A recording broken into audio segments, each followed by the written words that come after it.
अस्सलाम वालेकुम। नॉवेल से दुनिया में खुश आमदीद। आज हम गिरहन की एपिसोड नंबर 7 पढ़ेंगे जो लिखी है जोया हसन ने।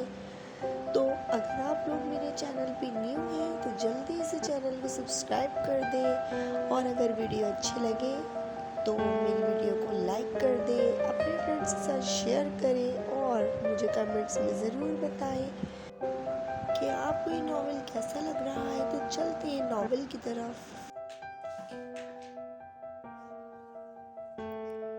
नूर, अब तो इतने दिन हो गए इसे यहाँ से गए हुए, फिर भी तुम इसे दिलो दिमाग से निकाल नहीं पाई हो। बस कर दो। फातिमा ने नूर के कंधे पे हाथ रख दिया। कभी कभी जिंदगी में एक ऐसा वक्त भी आता है जब इंसान गलत और सही के बीच कुछ इस तरह फंस जाता है। इसके लिए फैसला करना ही मुश्किल होता आया है कि वो सही है या गलत। नूर इसकी आंखों में देखते हुए बोली, तुम इस बारे में जितना ज़्यादा सोचोगी इतना ही इस दलदल में धंसती चली जाओगी। बेहतरी इसी में है, तुम वो सब भूल जाओ। फातिमा ने इसे समझाया। भूल जाना अपने बस में थोड़ी होता है। जब कोई याद बोझ बन के दिलो दिमाग पे सवार हो जाए तो इसके निशान दायमी होते हैं। अपनी ये गलती को ठीक करने के चक्कर में मैं एक और बोझ तले दब गई। पहली बार इसके सामने जाने का फैसला मेरा अपना था, चाहे फिर मैंने वो फैसला हालात के पेश नज़र लिया या फिर जो भी था। दूसरी बार भी मैं अपनी गलती से इसके सामने गई। बाबा से झूठ बोलने का फैसला भी मेरा अपना था, और फिर जब वो माफ़ी मांगने आया तो मैंने इसे ही हर चीज़ का सजावार बना दिया और मैं खुद हर चीज़ से बरीउल जिम्मा हो गई। अपने जज्बात के इजहार का हक हर इंसान को हासिल है, फिर क्यों मैंने इस पे हाथ उठाया। अपने हवास पे काबू क्यों नहीं रख पाई। इसने मुझसे कुछ नहीं मांगा था, पर मैंने इसकी झोली में जिल्लत डाल दी। वो चाहता तो मेरे हर इल्ज़ाम का जवाब दे सकता था। सिर्फ इतना ही नहीं, वो हर लिहाज से मुझसे ताकतवर था। चाहता तो कुछ भी कर सकता था, लेकिन वो बस सुनता रहा और मैं बोलती रही। नूर की आंखें नम हो गई। फातिमा ने इसे गले से लगा लिया और तसल्ली देने लगी। पता है फातिमा, इसके जाने के बाद से लेके अब तक मैं एक पल भी सुकून से नहीं रह पाई। एहसास जुर्म मुझे जीने नहीं दे रहा। बस मैं एक बार इससे माफ़ी मांगना चाहती हूँ। काश कि वो मुझे माफ़ कर दे। नूर सिसकियाँ लेने लगी। मौलवी साहब घर में दाखिल हुए और नूर को आवाज़ दी। जी बाबा, आई। नूर ने जवाब दिया। वो कमरे से निकल के सहन में आ गई। बेटा, मैंने अपनी पूरी कोशिश कर ली है, लेकिन इस बच्चे का कहीं से कुछ पता नहीं चल पाया, और हम और कर भी क्या सकते हैं। इसका जितना भी सामान है वो समेट के तुम रख दो, शायद वो कभी वापस आ ही जाए। बस मुझे यही फिक्र है कि वो ठीक हो। मौलवी साहब ने बताया। बाबा, आपने इसके घर का पता नहीं पूछा था? नूर ने सवाल किया। घर का मुकम्मल पता तो इसने कभी नहीं बताया। बस एक बार पूछने पे जो इलाका इसने बताया था वहाँ भी चक्कर लगा के आया हूँ, लेकिन कोई खातिर ख्वाह कामयाबी नहीं मिल पाई। बस बेटा, हम इसके लिए दुआ ही कर सकते हैं। इसका जो कुछ भी हमारे पास मौजूद है अमानत समझ के रख लेते हैं। मौलवी साहब बोले। ठीक है बाबा, बैठक में मौजूद इसका सारा सामान मैं आज ही समेट देती हूँ। नूर ये कह के कमरे में चली गई। पता चला कुछ? फातिमा पूछने लगी। नहीं, बाबा ने पूरी कोशिश की, लेकिन कहीं से कुछ पता नहीं चल पाया। नूर ने बताया। वैसे कमाल है, तुम लोगों ने इसे इतने दिन तक अपने घर में रखा, लेकिन कभी पूछ-बूछ नहीं की कि वो है कहाँ से, कोई अता पता। फातिमा बोली। अरे भाई, पता थोड़ी ना था कि वो ऐसे अचानक गायब हो जाएगा। नूर ने इसे जवाब दिया। इसे इतना डांटने से पहले सोचना था ना। फातिमा ने नूर की आंखों में देखा। नूर शर्मिंदा सी हो गई। चलो अब मैं निकलती हूँ, घर में बहुत काम है, फातिमा खड़ी होके बोली। नूर ने सर हिलाया और वो इसे सलाम करके अपने घर की तरफ चल दी। फातिमा के जाने के बाद नूर बैठक में दाखिल हुई। ताबिश की खुशबू हर तरफ फैली थी। बिस्तर पे इसकी मैली शर्टें पड़ी थीं। नूर ने शर्टें उठाई और पास ही पड़े बैग में डाल दी। नूर के दिमाग में ताबिश को पानी पिलाने वाला वाकया गर्दिश करने लगा। हल्की सी मुस्कुराहट इसके लबों पे उतर आई, लेकिन फिर वो मुस्कुराहट उदासी में बदल गई। खुदाया, वो जहाँ भी हो खैरियत से हो, इसके दिल से दुआ निकली। मार्केट में छुट्टी थी, इसलिए ताबिश पूरा दिन घर पे ही रहा। सीमी की रवानगी थी। फैजी और फरी इसी के आगे पीछे घूम रही थी। दोपहर के खाने के बाद ताबिश अपने कमरे में चला गया। थोड़ी देर बाद सीमी इसके कमरे में आई। ताबिश, मैं जा रही हूँ। इसके चेहरे पे उदासी थी। ओह अच्छा, फैजी और फरी आपको बहुत याद करेंगी। ताबिश खड़ा होकर बोला। और तुम मुझे याद नहीं करोगे? वो ताबिश की आंखों में देखते हुए बोली। मैं हाँ, मैं भी याद करूँगा। ताबिश हड़बड़ा गया। झूठ, बिल्कुल झूठ। आप से तुम पे तो आ नहीं पाए, याद क्या खाक करोगी? सीमी फीकी मुस्कुराहट लबों पे सजा के बोली। ताबिश ने जवाबन नजरें झुका ली, लेकिन बहुत जल्द मैं अपना पुराना ताबिश वापस ले आऊंगी, ये वादा है। वो पुरअज़्म थी। चले, आपको देर हो रही होगी। ताबिश ने दरवाजे की तरफ इशारा किया। उफ, कितनी जल्दी है तुम्हें भगाने की। सीमी चिढ़ गई। नहीं वो, ताबिश खिसियाना हुआ। अच्छा अच्छा, बहाने मत बनाओ, जा रही हूँ, वो ये कह के कमरे से निकल गई। वो ख्यालों में डूब गया। ताबिश ईशा की नमाज से फारिग हुआ तो फरी इसे बुलाने आई कि बाबा ने कुछ ज़रूरी बात करने के लिए बुलाया है। जी बाबा, आपने बुलाया? ताबिश सर झुकाए अब्बा जी के सामने खड़ा हो गया। अब्बा जी ने नासरा बेगम को इशारा किया तो वो कमरे से बाहर चली गई। उन्होंने ताबिश को बैठने का कहा। बेटा, मुझे बहुत खुशी है कि तुम मेरे कंधे से कंधा मिला के खड़े हुए हो। एक बाप के लिए इससे ज़्यादा खुशी की बात नहीं हो सकती। वो ताबिश की तरफ देख के बोले। जी बाबा। ताबिश ने सर हिलाया। अब जब तुमने ये जिम्मेदारी उठा ली है तो मैं एक और जिम्मेदारी तुम्हें सौंपना चाहता हूँ। अब्बा जी सीधे होके बैठ गए। कैसी जिम्मेदारी? ताबिश ने सवालिया नज़रों से इसे देखा। तुम्हारी शादी की जिम्मेदारी, अब्बा जी ने जवाब दिया। ताबिश ने आंखें झुका ली। बेटा, यही शादी की सही उम्र है। हमारी नज़र में एक लड़की है, तुम सोच लो। अगर तुम्हें वो शरीक हयात की सूरत में पसंद आती है तो बता देना। अब्बा जी बोले। ताबिश ने इनकी तरफ सवालिया नज़रों से देखा। मैं सीमी की बात कर रहा हूँ, माँ बाप की इकलौती बेटी है, माशाल्लाह खुश शक्ल भी और तालीम याफ्ता भी। सीमी की माँ ने खुद नासरा से इस बारे में बात की है। अगर तुम इस रिश्ते के लिए राजी हो तो हम बात आगे चलाते हैं। अब्बा जी इसके चेहरे के तासुरात का जायजा लेने लगे। बाबा, पर ताबिश इनकी बात सुन के काफ़ी हैरान हुआ। क्या बेटा, तुम्हारे दिलो दिमाग में जो भी बातें खुल के बता। अब्बा जी ने इसे आज़ादी दी। बाबा, हम दोनों की सोच में ज़मीन और आसमान का फ़र्क है। वो और तरह के माहौल में पली बड़ी है।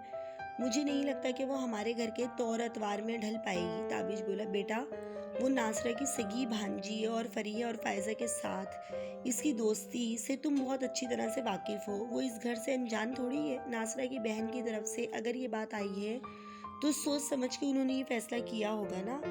अब्बा जी से समझाने लगे। बाबा, यहाँ बात सिर्फ बाकी घर वालों की नहीं है, मैं खुद भी मुतमईन नहीं हूँ। ताबिश ने जवाब दिया। देखो बेटा, मैं इन लोगों में से नहीं हूँ जो अपनी औलाद पे बिला वजह के फैसले थोप देते हैं। अगर तुम किसी और को पसंद करते हो तो खुल के बता दो। मैं नहीं चाहता तुम्हारे दिल में कोई बोझ रहे। अब्बा जी संजीदा होके बोले। ताबिश सोचों के समंदर में डूब गया। फिर से नूर आंखों के आगे मंडलाने लगी। मैं तुम्हारी इस शक्ल से नफरत करती हूँ। नूर के वो लफ्ज़ फिर से कानों में गूंजे। नहीं, और कोई नहीं है। इसने गहरी सांस ली। तो फिर सीमी में क्या मसला है? देखो, कोई जल्दी नहीं है, तुम अच्छी तरह से सोच समझ लो फिर जवाब देना। अब्बा जी ने कहा। ठीक है बाबा। वो खड़ा होके बोला। कमरे में आके वो फिर से सोचों में डूब गया। मेरी ये गलती ने सब जला के राख कर दिया। काश इस रात में नूर से मिलने ना गया होता। आज मैं बाबा को नूर के बारे में बता देता। हो सकता है मौलवी साहब नूर से मेरे रिश्ते के लिए मान जाते। अब पछता के भी क्या फ़ायदा, ये ज़ख्म कभी नहीं भरेगा। अब मैं नूर तो क्या, दुनिया की किसी लड़की के काबिल नहीं हूँ। पछतावे के बोझ तले दबते इसने अपना मुंह तकिए में छुपा लिया। मौलवी साहब असर की नमाज से फारिग हुए तो कुरान पाक पढ़ने वाले बच्चे एक एक करके मस्जिद में दाखिल होना शुरू हो गए। मौलवी साहब खुद भी तिलावत में मशगूल थे। मौलवी साहब, एक आदमी इनके पास आके खड़ा हो गया। मौलवी साहब ने कुरान पाक से नजरें हटाई और सर उठा के देखा। तस्दीक साहब, आइए आइए, बड़े दिनों बाद दीदार हुए आपके। मौलवी साहब के चेहरे पे खुशी के तासुरात थे। बस क्या करें, मसरूफियत इतनी हो गई है, वक्त निकालना बड़ा मुश्किल है। तस्दीक साहब पास आके बैठे। बेशक सही फरमा रहे हैं आप। मौलवी साहब ने कुरान पाक बंद किया। एक ज़रूरी सिलसिले में आपके पास हाजिर हुआ हूँ। तस्दीक साहब बोले। जी फरमाइए। मौलवी साहब मुतवज्जो हुए। बच्चे ऊंची आवाज़ में कुरान पाक पढ़ रहे थे। यहाँ पे मुनासिब नहीं है, बच्चों का काफ़ी शोर है, बाहर चल के बात करते हैं। तस्दीक साहब बोले। मौलवी साहब इनके हमराह मस्जिद के सहन में आ गए और वो दोनों सफ पे बैठ गए। जी अब बताइए, मौलवी साहब ने सवाल किया। कुछ दिन पहले आपके पुराने अजीज़ मौलवी सिराज साहब से मुलाकात हुई थी। बातों ही बातों में उन्होंने जिक्र किया कि आप अपनी बच्ची के रिश्ते के लिए परेशान हैं। تصدیق صاحب نے بات شروع کی۔ ہاں بالکل، ان سے اس سلسلے میں بات ہوئی تھی۔ مولوی صاحب نے سر ہلایا۔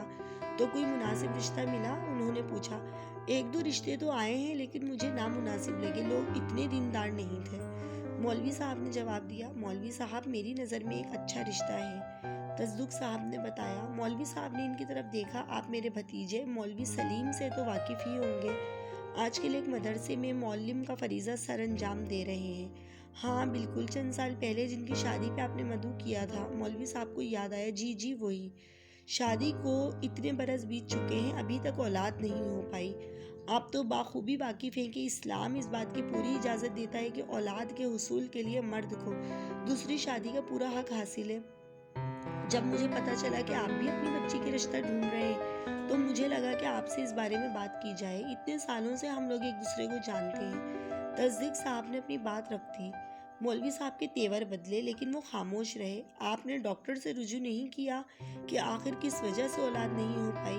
میرا مطلب، سائنس نے تو اس حوالے سے بڑی ترقی کر لی ہے، مولوی صاحب نے سوال کیا۔ استغفر اللہ، مولوی صاحب باعلم ہو کہ آپ کس طرح کی بات کر رہے ہیں۔ یہ انگریزی ڈاکٹر اللہ کی رضا کے سامنے کیا ہیں؟ حرام کی کمائی کے چکر میں وہ بندے میں 100 بیماریاں نکال لیتے ہیں۔ تصدیق صاحب چڑ گئے۔ علاج سے اسلام نے کبھی منع نہیں کیا۔ آج کے دور میں انسان طرح طرح کی بیماریوں کا شکار ہے، اور یہ تو بڑی عام سی بیماری ہے جس کا بھی علاج بھی ممکن ہے۔ مرد اور عورت دونوں کی تشخیص کرائیں، جس میں مسئلہ ہوا وہ بھی پتہ چل جائے گا، پھر اسی حساب سے علاج بھی میسر ہے، مولوی صاحب نے سمجھایا۔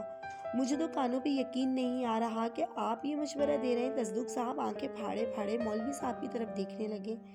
آپ میری بات کا غلط مطلب بالکل نہ لیں۔ بانجھ پن ایک ایسی بیماری ہے جو مرد اور عورت دونوں میں پائی جاتی ہے، وہ گویا ہوئے۔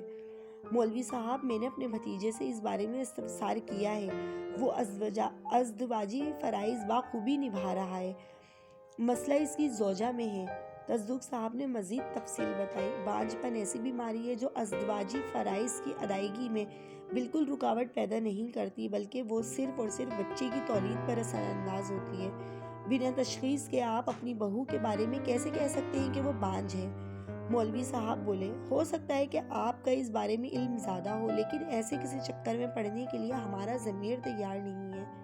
آپ اس بات کو چھوڑیں اور اصل بات کی طرف آتے ہیں۔ آپ کی اس رشتے کے بارے میں کیا رائے ہے؟ تصدیق صاحب نے دو ٹوک سوال کیا۔ مولوی صاحب سوچوں میں ڈوب گئے۔ دیکھیے مولوی صاحب، ہم دونوں مولوی گھرانے سے ہیں اور اس بات سے اچھی طرح سے واقف ہیں کہ ہماری بچیوں کا مستقبل مولوی گھروں میں ہی ہے، ورنہ ڈھونڈنے کو نکلے تو ہزاروں جاہل رشتے دستیاب ہیں۔ میرے حساب سے اس رشتے میں آپ کو کسی طرح کی پریشانی نہیں ہونی چاہیے۔ رہی بات دوسری شادی کی، تو وہ شرعی اور قانونی اعتبار سے جائز ہے، آپ سوچ لیں، میں دوبارہ حاضر ہوں گا۔ یہ کہہ کے تصدیق صاحب کھڑے ہو گئے۔ مولوی صاحب نے انہیں رخصت کیا اور پھر سے مسجد کے اندر آ گئے۔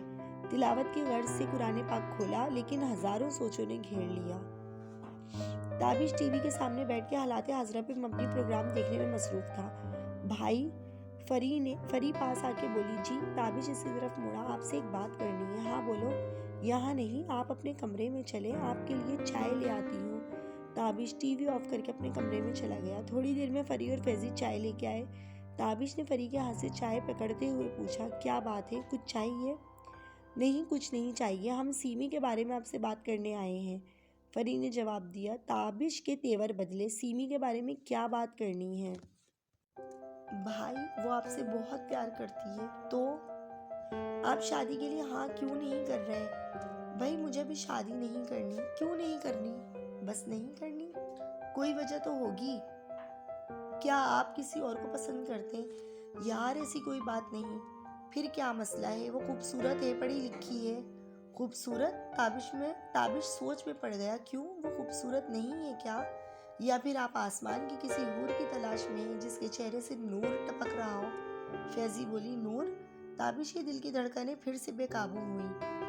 ہاں نور، لیکن ایسی لڑکی اس دنیا میں تو آپ کو ملنے سے رہی۔ فیضی نے طنز کی۔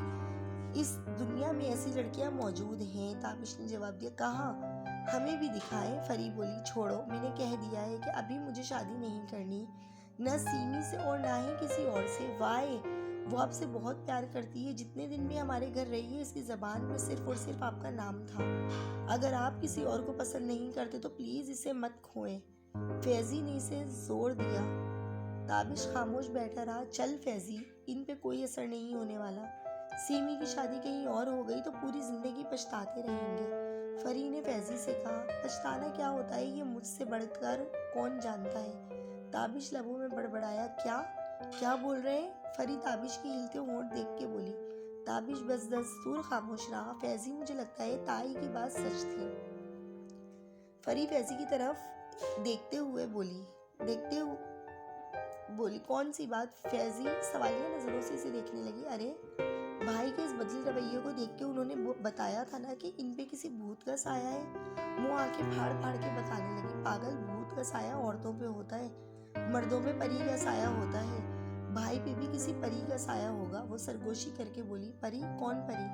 تابش سوچوں کی ریل کو بریک لگا کے پوچھنے لگا، کوئی نہیں، کوئی بھی تو نہیں۔ فری بولی۔ وہ دونوں بوکھلائی ہوئی وہاں سے نکل گئی۔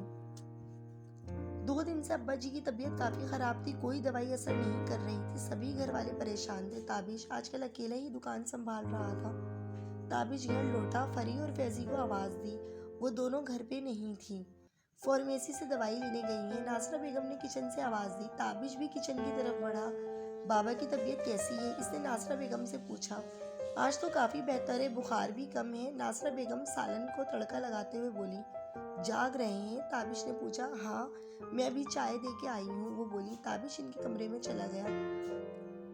بابا، اب کیسی طبیعت ہے؟ میں ٹھیک ہوں بیٹا، تم بتاؤ، دکان پہ کوئی پریشان تو نہیں ہوئی؟ نہیں بابا، سب ٹھیک، سب بالکل ٹھیک ہے۔ طبیعت کچھ بہتر ہوتی ہے تو میں بھی تمہاری مدد کے لیے آؤں گا۔ نہیں، اب آپ صرف آرام کریں گے، بہت کام کر لیا دکان پہ، میرے لیے تم نے کام چھوڑا ہی کیا ہے، بس کرسی پہ بیٹھا رہتا ہوں۔ بابا، آپ سے ایک بات کرنی تھی۔ تابش ان کی آنکھوں میں دیکھ کے بولا۔ جی بیٹا بتاؤ۔ میں نے سیمی کے حوالے سے کافی سوچ بچار کی ہے اور اب میں نے فیصلہ کر لیا ہے، وہ بولا۔ ابا جی کی سوالیہ نظریں اس کے جواب کی منتظر تھیں۔